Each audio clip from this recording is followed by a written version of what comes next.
사도행전 9장 10절 말씀부터 18절 말씀까지 한 절씩 교독하여 봉독합니다. 10절. 그때에 다메섹에 아나니아라 하는 제자가 있더니 주께서 환상 중에 불러 이르시되 아나니아야 하시거늘 대답하되 주여 내가 여기 있나이다 하니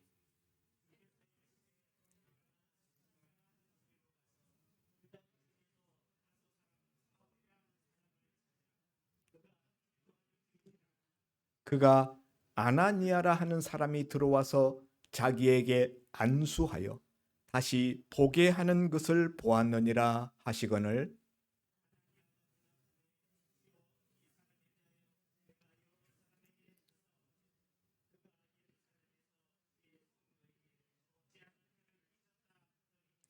여기서도 주의 이름을 부르는 모든 사람을 결박한 고난을 대제사장들에게서 받았나이다 하거늘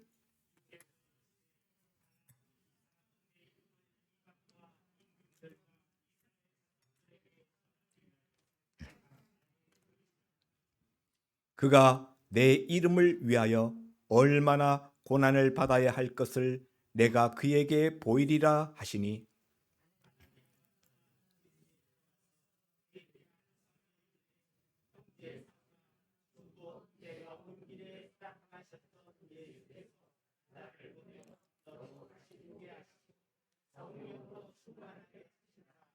다 같이 즉시 사울의 눈에서 비늘 같은 것이 벗어져 다시 보게 된지라 일어나 세례를 받고 아멘. 오늘 오랜만에 얼굴을 뵙게 되는 분들이 세 분 계시네요. 참 반갑습니다. 오늘 본문의 말씀을 가지고 나눌 은혜의 제목은 하나님이 사용하시는 사람 아나니아, 하나님이 쓰신 사람 아나니아란 제목입니다. 아침에 제가 집사람에게 오늘 설교 제목은 아나니아에 대한 설교야. 아나니아 누군지 알지? 그랬더니 아나니아 삽비라 그러더라고요. 근데 여러분 성경에는 3명의 아나니아가 나옵니다. 사도행전 5장에 나오는 아나니아 삽비라 사건에 아나니아가 있는가 하면은 사도행전 23장 1절 이하에 나오는 사도 바울 당시의 대제사장 아나니아, 사도 바울을 재판하던 신문하던 대제사장 아나니아가 있습니다. 그런가 하면 오늘 우리가 사도행전 9장에 나오는 아나니아가 있어요. 이름은 똑같습니다만 세 사람은 전혀 다른 인물들이지요. 지난 주일에 우리가 핍박자 사울이 예수 믿는 사람들을 잡기 위하여서 다메섹으로 가다가 다메섹 도상 길 위에서 부활하신 예수님을 만나면서 순식간에 그 눈이 실명되는 이야기를 나누었습니다. 주일학교 선생님이 아이들에게 이 이야기를 전했습니다. 그러면서 너희들 예수님 만나보고 싶지? 그랬더니 아이들이 아니요 그랬어요. 왜? 예수님 만나봐야지. 아니요. 소경될까 봐 무서워요. 그렇게 아이들이 이야기를 했답니다. 혹시 여러분들 가운데서도 예수님 만나다가 뭔가 그냥 소경될까 봐 두려워서 예수님 만나기를 피하고 싶은 분이 계시진 않습니까? 예수님 만나는데 아무나 예수님이 소경 만드시지 않는다 하는 것을 지난 수요일 날 우리가 나누었는데 많은 분들이 이 자리에서 듣지 못한 분들이 많이 있어서 잠깐만 말씀드리면은 우리가 예수님 만날 때 다 소경되지 않았잖아요. 왜 사울에게만 주님이 그렇게 하셨는가? 그럴 필요가 있었기 때문이에요. 사울은 어떤 인물입니까? 유대 그 율법 학당의 최고 학당이었던 가마니엘이라는 대율법의 스승 밑에서 그 가마니엘 문화에서 공부한 엘리트 중에 엘리트죠. 누구보다도 자신이 똑똑하고 자신이 하나님의 율법에 대해서 잘 안다는 자만심과 자부심으로 꽉 차 있었던 그 사울입니다. 그런데 정작 구약 성경 말씀이 목표로 제시하고 있는, 가르치고 있는 그 예수님에 대해서는 알지 못했죠. 그래서 다메섹 도상에 그 사울을 찾아오신 예수님은 사울을 영적으로 볼 때 너는 하나님 앞에서 너는 영적 맹인에 불과하다. 예수님이 누군지도 모르고 그럼에도 불구하고 자신은 모든 것을 다 보고 모든 것을 다 잘 알고 모든 것을 다 정확하게 분별한다라는 착각 속에 빠져 있었던 사울, 너야말로 영적 맹인에 불과하다라는 것을 깨닫게 하기 위하여서 주님 만나는 순간 사울은 즉시로 눈이 멀어서 앞을 보지 못하게 되게 하셨다는 거죠. 그런가 하면은 주님이 그냥 말씀으로만 이야기하셔서는 사울이 그 주님의 말씀을 제대로 받아들일 것 같지 않았기 때문에 주님이 소경을 만든 이 엄청난 일을 통하여서 그를 깨뜨리시고 그를 부서뜨려서 주님의 말씀에 순종할 수밖에 없는, 주님 앞에 굴복할 수밖에 없는 그런 상태로 만드시고자 주님께서 사울을 소경 만드셨던 것입니다. 그러니까 그냥 좋게 말하면은 쉽게 안 받아들일 것 같으니까 귀가 찔긴 거죠. 자기 고집이 강한 거죠. 그러니까 주님이 그 자리에서 쳐서 그 눈이 실명하게 하심으로 꼬꾸라져서 굴복할 수밖에 없는, 예수님께 순종할 수밖에 없는 그런 단계로 만드셨던 것이다. 아무나 그렇게 하시지 않는다. 걱정하지 않아도 돼요.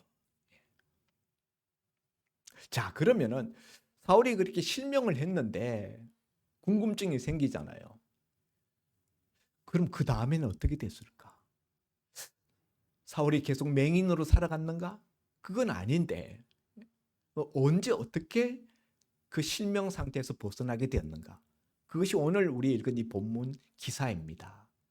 사울이 부활하신 예수님 만나고 즉시 눈이 멀어서 사흘 동안 앞뒤를 분별하지 못했을 때 하나님께서 아나니아라 하는 사람에게 찾아오셔서 아나니아야, 내가 다메섹 직가라는 말은 곧은 길이라는 뜻이에요. 발을 직자에다 길 갖자. 직가라는 그 곳에 가면은 거기 사울이라는 사람이 묵고 있는데 그를 찾아서 하나님께서 아나니아라 하는 사람을 보내어서 그 눈을 뜨게 하는 것을 내가 보여주었느니라. 그가 기도하는 중이니 찾아가라. 그렇게 아나니아에게 말씀을 주십니다. 아나니아가 그 하나님의 음성을 듣고 주여, 내가 이 사람에 대하여서는 익히 들었는데 이 사람이 예루살렘 교회 성도들을 핍박하고 많은 사람들을 옥에 가두고 심지어 스데반 집사를 죽이고 그리고 이곳에서도 대제사장에게 우리를 잡아갈 권세를 공문으로 받아가지고 온 줄로 압니다. 굉장히 염려스러운 그 사울이라는 사람의 정체성에 대해서 그동안 알아왔었던 부분에 대해서 염려스럽게 이야기를 하였더니 하나님이 가라. 이 사람은 이방인과 임금들과 유대인들 앞에서 내 이름을 증거하기 위하여 택한 나의 그릇이다. 그가 내 이름을 위하여 많은 고난을 받아야 할 것이니라. 그러면서 아나니아 보고 잔소리하지 말고 가라. 그래서 아나니아가 이 사울을 찾아갑니다. 찾아가서 사울이 있는 집에 들어가자마자 내가 오는 길에 너를 찾아오셨던 부활하신 예수님께서 나를 보내어 너로 안수케 하여 너로 보게 하신다 하면서 형제 사울아 하고는 그에게 안수하니까 즉시로 그 눈에서 비늘 같은 것이 벗겨지면서 보게 되었다라는 기사예요. 그러니까 사흘 동안만 하나님께서 소경 상태로 앞을 보지 못하는 상태로 있게 하시고 사흘 만에 아나니아를 보내어서 사울의 눈먼 실명된 것을 고쳐주셨다. 여기서 우리는 두 명의 사람이 하나님께 선택되는 것을 보게 됩니다. 한 사람은 사울이라는 인물을 하나님이 선택하신 거죠. 그리고 또 한 사람은 아나니아라 하는 사람을 하나님이 선택하신 것을 보게 됩니다. 아나니아라는 사람은 그 당시에 뭐 예루살렘 교회 집사도 아니고 사도도 아니고 주님의 제자도 아니고 유명한 사람, 뭐 우리가 성경 이 부분에서만 딱 나오는 인물이에요. 사도행전에 사울이 담메색 도상에서 회심하게 되는 이 사건을 3번 기록하고 있는데요.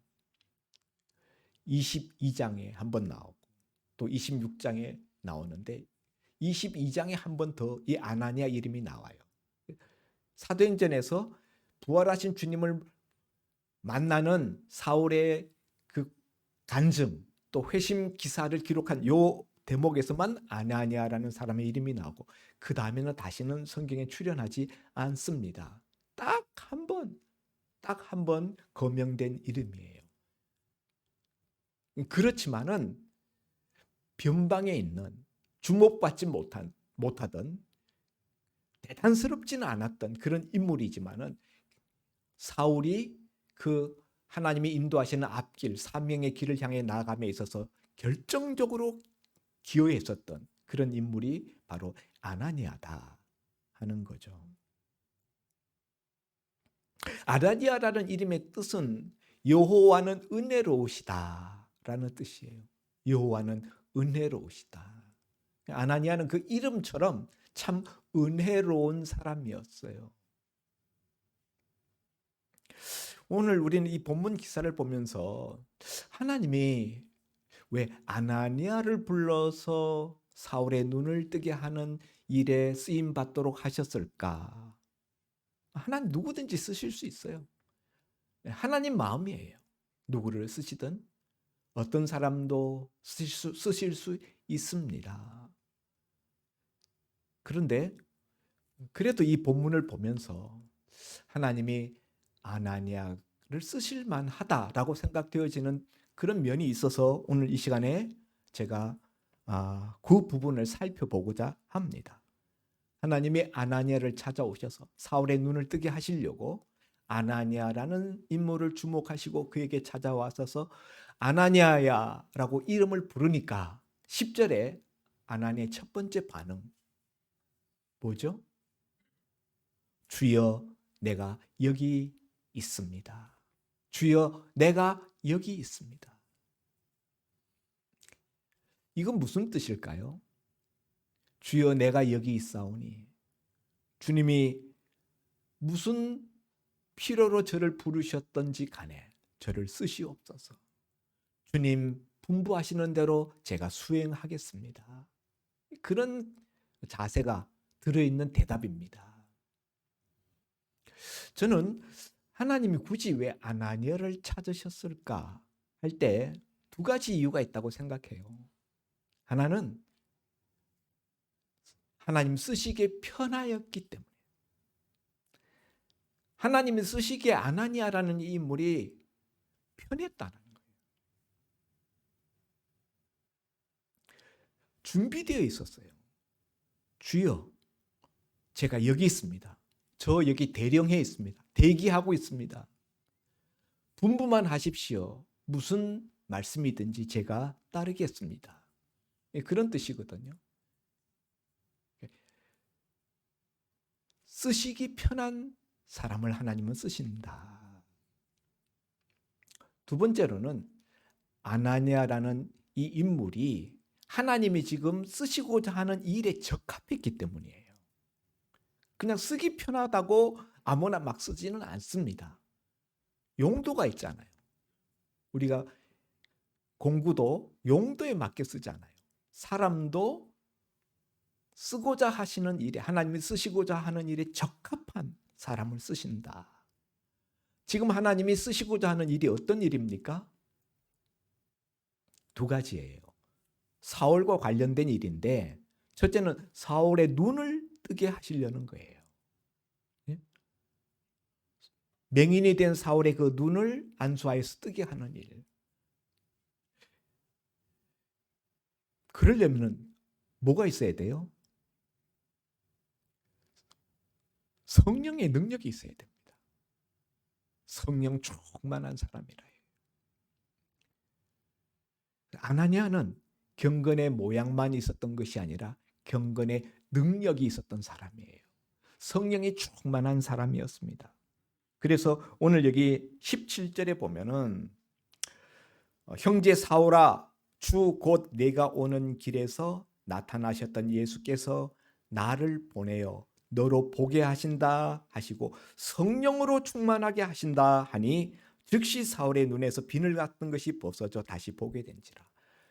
성령으로 충만하게 하신다 하고 안수하였더니 사울의 눈에서 비늘 같은 것이 벗겨지면서 다시 보게 되었다. 성령의 역사예요. 아나니아 자기 무슨 힘으로 자기 능력으로 고친 게 아니라 성령의 역사로 사울의 눈이 떠지게 된 것입니다. 그러니까 이 아나니아라는 인물은 성령이 충만한 사람이에요. 그래서 성령 충만한 사람이 안수하니까 사울이 또 성령 충만해져서 성령의 역사로 이와 같은 기적이 그 몸에 체험되어지는 역사가 일어났다는 것이죠. 두 번째로는 아나니아를 보내신 이유는 사울의 눈만 뜨게 하시려는 것이 아니라 사울의 인생을 지금 하나님이 180도 바꿨잖아요. 핍박자, 회방자. 그랬던 그를 전도자로 선교사로 예수 그리스도의 이름을 나타내는 증거자, 증인으로 삼기 위하여서 다메섹 도상에서 만났는데 지금 아나니아가 고백한 바와 같이 이 사울이라는 사람은 악명이 높은 사람이에요. 기독교인들에게는 무시무시한 이름이죠. 언제 와서 쳐들어와서 잡아갈지 모르는 두려운 이름이에요. 그런데 지금 이제 같은 그리스도인으로서 회심하게 되었잖아요. 그러나 이 내용을 아는 사람들이 없어요. 사울을 이제 바울로 바꾸셔서 복음의 증인으로 삼으시는 그 물꼬를 트게 하시려는데 사울 스스로 나가서는 아무도 이 사울을 인정하지도 않고 받아줄 수도 없는 거예요. 그래서 하나님께서는 이 사울의 이 회심에 대해서 그것을 증명하고 그것을 대변해 줄 수 있는, 변호해 줄 수 있는 유력한 인물로서 아나니아라는 인물을 보내셨다 하는 거예요. 아나니아는 어떤 사람이라고요? 사도행전 22장 동일 기사와 사도행전 26장에 나오는 아나니아에 대한 그 설명 부분에서 보면은 사도행전 22장 12절에 보면은 거기 사는 모든 유대인들에게 칭찬 듣는 사람이라. 다메섹에 사는 모든 유대인들에게, 여기는 유대인으로서 예수 믿는 사람들뿐만 아니라 그냥 골수 유대교 정통 신자들에게, 유대교인들에게도 칭찬 듣고 인정받고 존경받는 사람이라는 거예요. 그래서 한마디로 그는 경건한 사람이었다. 하나님을 경외하는 경건한 사람으로서 유대인에게는, 전통적인 유대교 교인에게도 그리고 그리스도인들에게도 존경받고 칭찬 듣는 인물이었다는 거죠. 그래서 이런 다메섹의 모든 유대인들이 또 그리스도인들이 동시적으로 인정하고 칭찬하고 존경받는 인물로 사울의 회심의 증인이 되게 하신 거예요. 증거자가 되게 하신 거예요. 다른 사람이 이야기하면은 믿지 않겠지만은 아나니아가 그렇게 말씀하신다면은 그건 정말 사실이다라고 받아들일 수 있는 그런 신실한 경건한 인물이었다는 거죠. 그런 존경받는 인물. 그래서 사울의 그 사명의 앞길을 향해 나가는데 물꼬를 트는 그런 역할을 하기에 적합한 인물이었기 때문에 하나님이 아나니아를 선택해서 보내셨다라고 생각되어집니다. 하나님은 경건의 모양만 있는 사람이 아닌 경건의 능력까지 겸하고 있었던, 그리고 그 일에 쓰시기에 적합했던 사울이라는 인물의 앞길을 열어줄 수 있는 그런 유력한 대변인, 증인, 변호인, 그런 역할을 감당하기에 적합했던 아나니아를 하나님이 보내셨다라고 생각되어집니다. 그런가 하면 또 한 가지 이유가 있어요. 적합했다라는 점에 있어서는 그의 성령의 능력, 또 주변인들에게 인정받고 존경받는 그런 인품뿐만 아니라 사울에 대해서도 굉장히 포용적인, 사실은 이 사울에 대해서 하나님이 말씀하셨을 때 첫 아나니아의 반응은 두려웠어요. 피하고 싶었던 그런 인물이죠. 그래서 그가 많은 해를 끼쳤다는 것을 알고 있습니다. 그랬더니 하나님이 그는 내가 택한 나의 그릇이다. 군소리하지 말고 가라. 가서 안수해라. 그 눈을 뜨게 해라. 갔잖아요. 가서 사울을 처음 대면합니다. 하나님이 그렇게 말씀해 주셨지만 얼마나 마음이 두려웠겠습니까? 이때까지 사울이 해온 모든 짓거리들을 다 들었고 알고 있잖아요. 스데반을 돌로 치는 일에 앞장섰던 그 인물인데요. 그럼에도 불구하고 그 껄이 껴지고 한편 두려울 수도 있는데 직가라는 거리가 사울을 찾아서 사울을 만났을 때 첫 일성이 뭐냐? 형제 사울아. 형제 사울아. 언제 봤다고요? 본 적도 없고 같이 예배 드린 적도 없는데 제 일성이 형제 사울아. 예수 그리스도 안에서 예수님을 믿게 되었고 예수님을 섬기게 되었으므로 한 형제라는 거예요. 그리스도 안에서 이미 사울은 과거의 핍박자가 아니라 이제는 나와 같은 한 형제다. 그래서 형제 사울아 이렇게 이야기합니다. 참 그런 아나니아의 모습을 보면은 아나니아의 그 포용력, 그런 것을 느낄 수가 있어요. 사실 굉장히 껄끄러운 대상이죠. 그런데 전혀 마음에 그 껄끄러움이 없이 그냥 정말 친형제를 맞이하는 것처럼 그렇게 찾아가고 그렇게 그를 대했다는 거예요. 아나니아라는 인물을 보면은 참 교회를 사랑하고 성도를 사랑하는 사람이구나 하는 것을 느낄 수가 있습니다. 하나님이 사울이라는 사람을 찾아가라 할 때도 사실은 하나님 앞에 내가 이 사울이라는 인물에 대해서는 여러 가지 말씀을 들었는데 참 해를 많이 끼쳤다 합니다. 교회 성도들에게. 그 이야기 왜 합니까? 교회와 성도를 사랑하는 마음이 있기 때문이에요. 혹시 그로 인하여서 또 하나님의 교회와 성도들이 해꾸지함을 받는 상하는 일이 있을까 봐 염려하는 마음으로 하나님 앞에 말씀드렸던 거예요. 그렇게 성도와 교회를 사랑하는 마음을 가졌던 이 아나니아가 사울이 회심한 것에 대해서 하나님이 분명하게 말씀하시자 그 자리에서 그 순간에 사울에 대한 마음과 태도를 확 바꿨어요. 형제 사울아. 그리고 가서 즉시로 안수하여서 그의 고통받는 것을 덜어주고 밝히 보게 해주었다.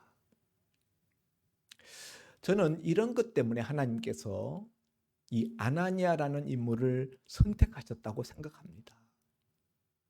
아나니아야말로 사울이 복음을 가지고 앞으로 살아가야 되는 새로운 인생의 길에 문을 열어준 인물이에요. 사랑하는 성도 여러분, 오늘날도 하나님의 교회에서는 하나님께서 쓰실 일꾼들을 찾고 계십니다. 목사님들 만나보면은 심지어 큰 교회 목사님들도 하시는 말씀이 일꾼이 없대요. 교회에 일꾼이 없다. 아니 목사님 교회는 큰 교회인데도 일꾼이 없어요? 일꾼이 없어요. 어떤 일꾼이 없다는 걸까요? 쓰기 쉬운 일꾼, 적합한 일꾼, 쓰기에 적합한 일꾼, 그런 일꾼들이 참 드물다는 그런 고충을 이야기하는 것을 듣습니다. 누군가에게 좀 어떤 일을 맡기려고 하면은 대부분 성도들이 회피하고 부담스러워하고 도망간다는 거예요. 그러면서 이렇게 말한다고 합니다. 내가 무슨 종이냐? 내가 무슨 무술이냐? 왜 나보고만 자꾸 그래? 내가 우습게 보이냐? 내가 하나님 종이지 내가 사람 종이냐? 그런다는 거예요. 또 회피하지는 않는데 쓸 수는 있는데 쓰려고 보니까 이 사람 쓰면 다른 사람하고 자꾸 마찰을 일으키는 거예요. 조화가 안 돼. 그러니까 오히려 마이너스 되는 부작용의 결과가 더 많아. 그래서 못 쓴다는 거예요. 다른 사람과 조화를 이루지 못하니까. 또 어떤 사람은 쓰려고 하니까 시간이 없어. 너무 바빠. 그렇게 바쁜 사람을 교회 무슨 일에 좀 일 좀 도와달라고 말하기, 부탁하기가 너무 어렵다는 거예요. 또 어떤 분은 시간도 있고 교회 봉사할 마음도 있는데 건강이 안 돼. 건강이 안 돼. 건강이 안 되는 사람한테 어쩔 수가 없잖아요. 그런가 하면은 이 사람은 건강도 되고 시간도 되는데 그런데 쓰기 어렵다. 왜냐하면은 이 사람 썼다가는 다른 사람이 시험 들기 딱 좋은 거예요. 다른 사람 시험 들게 하기가 딱 좋아서 시간도 있고 건강도 있지만은 못 쓰겠다는 거예요. 또 어떤 사람은 다른 사람 시험 들게 하지는 않는데 이 사람 썼다가는 그 사람 당사자 그 자신이 시험 들 것이 염려돼서 또 못 쓰겠다는 거예요. 또 어떤 사람은 자신이 시험 들지는 않는데 쓰고자 하는 담임 목사님 입장에서 너무 부담스럽다는 거예요. 왜 부담스럽냐? 일을 하기는 하는데 일 할 때라든가 일 끝난 다음에 칭찬해주고 인정해주고 떠받쳐주고 하지 않으면은 그 다음에 부작용이 나타나기 때문에 그 사람한테 일 부탁하기가 너무 부담스럽다는 거예요. 그래서 이렇게 저렇게 이렇게 저렇게 하고 나면은 그 큰 교회에서도 정작 쓸만한 일꾼은 드뭅니다. 그런 이야기예요. 사랑하는 성도 여러분, 오늘 성경에 3명의 아나니아가 있다 그랬어요.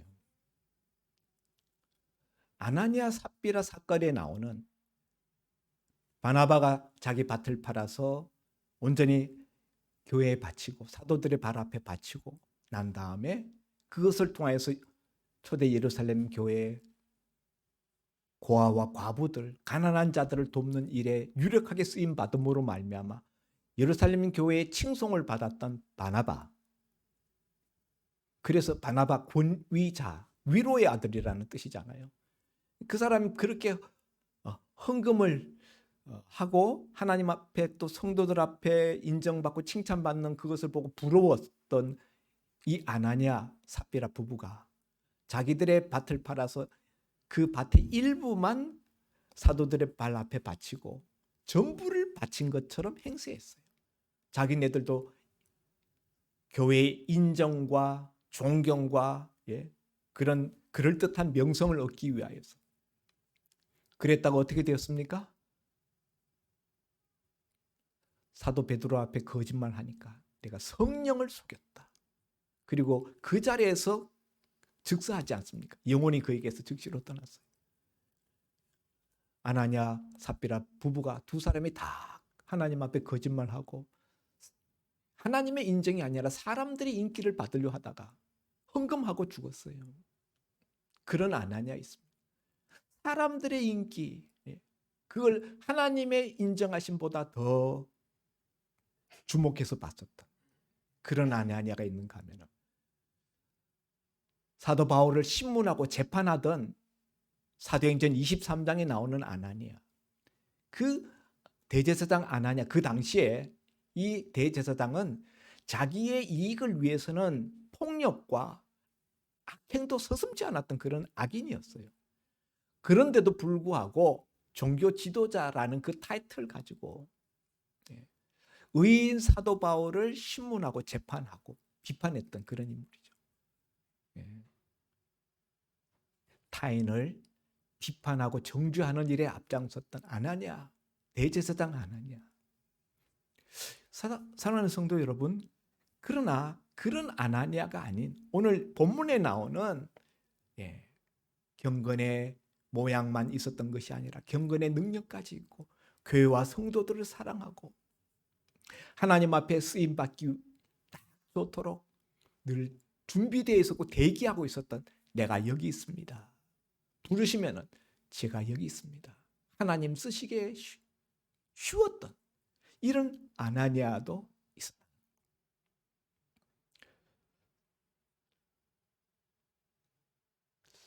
여러분, 우리 인생은 나이 먹으면 어차피 늙어지고 쇠잔해지고 결국 썩어집니다. 한 줌 흙으로 돌아가는 겁니다. 그런데 우리 이 육신을 아끼고 우리 육신을 위하여서 우리가 하나님의 일하는 것을 우리가 회피하다가 우리 하나님 앞에 선다면 그건 참으로 부끄러운 일이고 두려운 일입니다. 아껴도 결국은 한 줌 재가 되고 흙이 돼요. 그 썩어버릴 육신을 그렇게 아낄 것이 아니라 주를 위하여서 헌신하고 주의 일에 쓰임받다가 문드러진다면 얼마나 가치 있고 얼마나 영광스러운 일이겠습니까?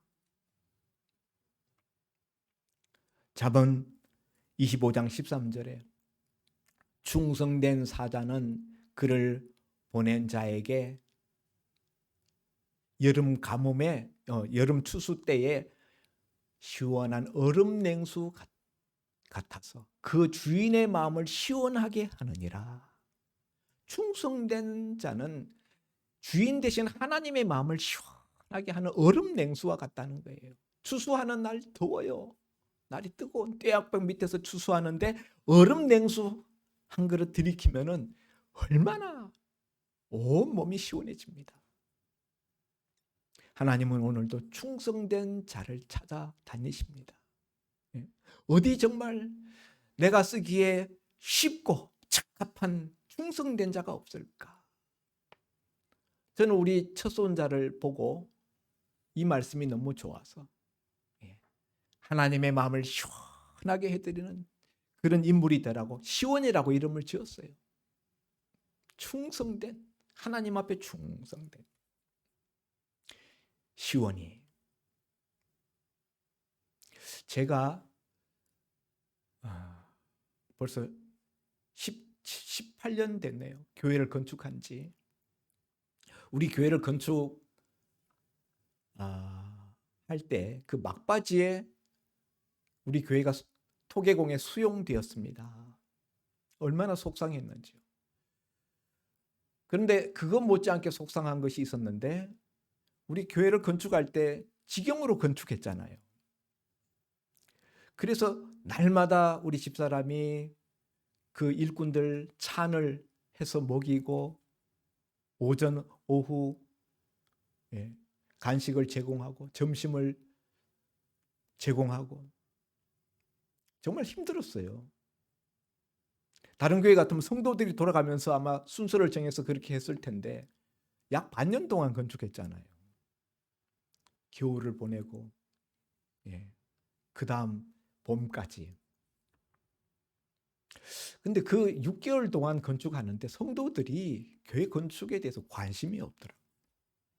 그 건축 현장에 찾아와서 교회가 어떻게 건축되고 있는지 보는 사람이 몇 사람 안 됐어요. 음료수라도 한 박스 사들고 온 사람이 손가락을 해요.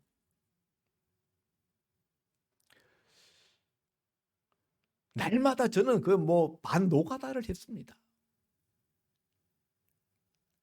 품을, 인건비를 조금이라도 절약하려고. 제가 완전히 반 노가다를 뛰었습니다. 그런 속에서 건축을 반대해서 남전도 회장 가족은 건축을 반대하고 결국 교회를 떠났지 않습니까? 저와 저희 형제 가족들이 건축 부지를 교회 앞에 바쳐서 그걸 은행에 담보로 제공하고 건축비를 1억 5천을 대출을 받아서 그 돈으로 건축했어요. 성도들 헌금해서 건축한 거 아닙니다. 그런데도 불구하고 건축을 반대해서 떠나는 거 하면은 관심도 없고 그런 속에서 제가 마음이 많이 상했어요. 그런데 건축이 다 되고 난 다음에도 사실은 참 쓰라린 마음을 안고 하루하루를 지나가는데 어느 날 우리 교회에서 중고등부 사역을 하시던 여자 전도사님이 우리 교회를 떠날 때 시집을 가면서 우리 교회를 떠났어요. 남편이 전도사님이신데 이제는 목사님이 되셨어요. 그 부부 내외가 저를 찾아왔어요. 그 남편 전도사님은 제가 결혼식장에서 딱 한 번 본 사람입니다. 저한테 뭔가 상담할 일이 있어서 찾아왔다는 거예요. 잘 알지도 못하는데 그 남편 전도사님, 남편 목사님은 와서 저에게 무슨 이야기를 하는가 하면은 자기가 기도를 하는데 하나님이 환상을 보여주셨는데 그 환상 중에 제가 나오더라는 거예요. 목사님이 빨간 교회 벽돌로 지어진 교회 건물 옆에 그 우리 위에 그 주차장에서부터 이렇게 내려오는 그래서 교회로 들어가는 그 어귀에서 비가 막 이렇게 오는데 브로커를 가지고 징검다리를 놓고 있더래요. 그렇게 목사님이 우산도 쓰지 않고 징검다리를 이렇게 놓고 있는 목사님의 그 옆모습을 이렇게 보여주셨다는 거예요. 딱 보고 전 줄 알았대요.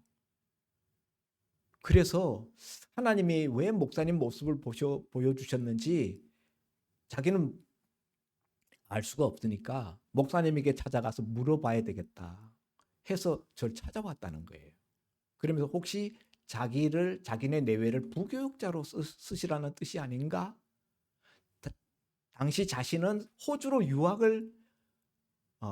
신학 유학을 갈 계획이었는데 제가 그 이야기를 듣고 아닙니다. 우리 교회에서 사역하라고 하나님이 보내신 게 아니라 전도사님, 목사님을 위해서 보낸 이 환상을 보여주신 것이 아니라 목사님은 호주 유학 가십시오.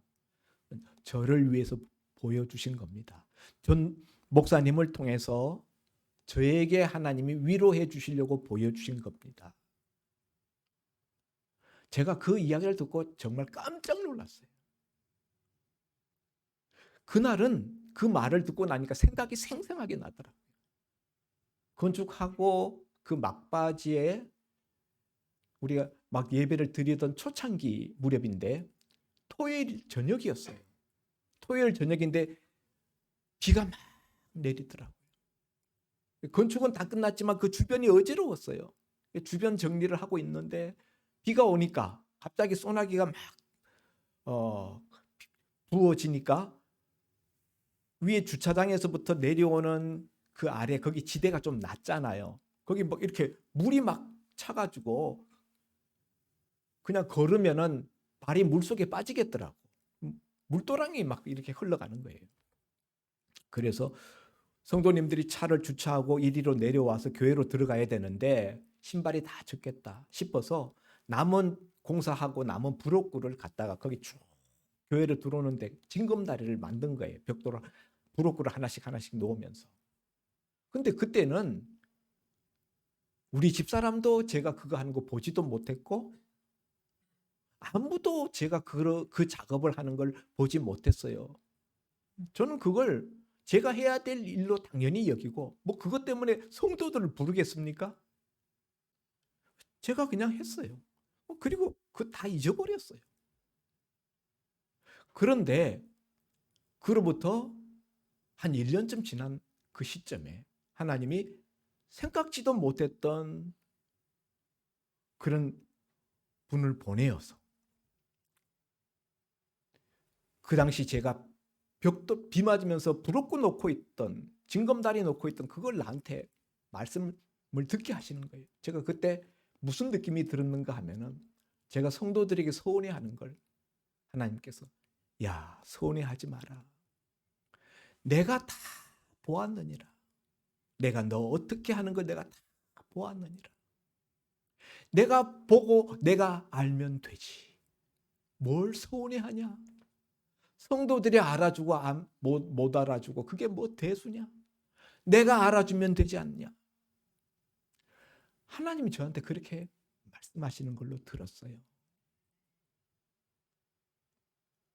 성도 여러분, 우리가 주의 교회에 일을 할 때 사람 바라보지 말고 주님 바라보고 일하시기 바랍니다. 주님은 다 보고 계십니다. 내가 충성하는 것도 보고 계시고 내가 불충성하는 것도 보고 계셔요. 말씀을 안 하셔서 그렇지.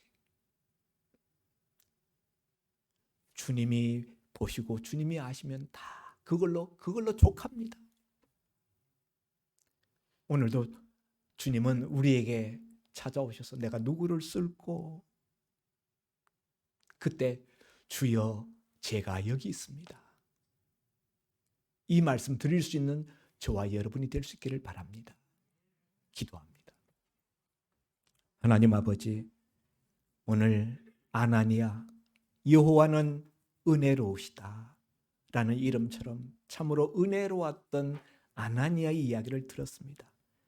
하나님이 쓰신 사람, 그래서 사울이라는 인물의 새 출발하는 그 사명의 길에 물꼬를 터줬던 인물, 그 일에 쓰시기에 적합했었던 아나니아. 그는 하나님이 부르실 때 제가 여기 있습니다. 그런 자세로 하나님 앞에 응답했습니다. 오늘 우리는 어떻습니까? 주님, 내 자신의 모습을 돌아볼 수 있게 하시고 그렇게 하나님 앞에 쓰임받았던 아나니아의 그 이름을 하나님은 성경에 기록하여 주셨습니다. 하나님이 잊지 아니하심을 성경의 기록으로 우리에게 나타내신 줄 믿습니다. 오늘 우리들은 이 시대에 우리 교회에 또 다른 아나니아가 되게 하여 주옵소서. 예수님 이름으로 기도하옵나이다. 아멘.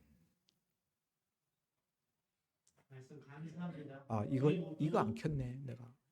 하나님이 쓰시기 좋은 사람 되기를 소망합니다.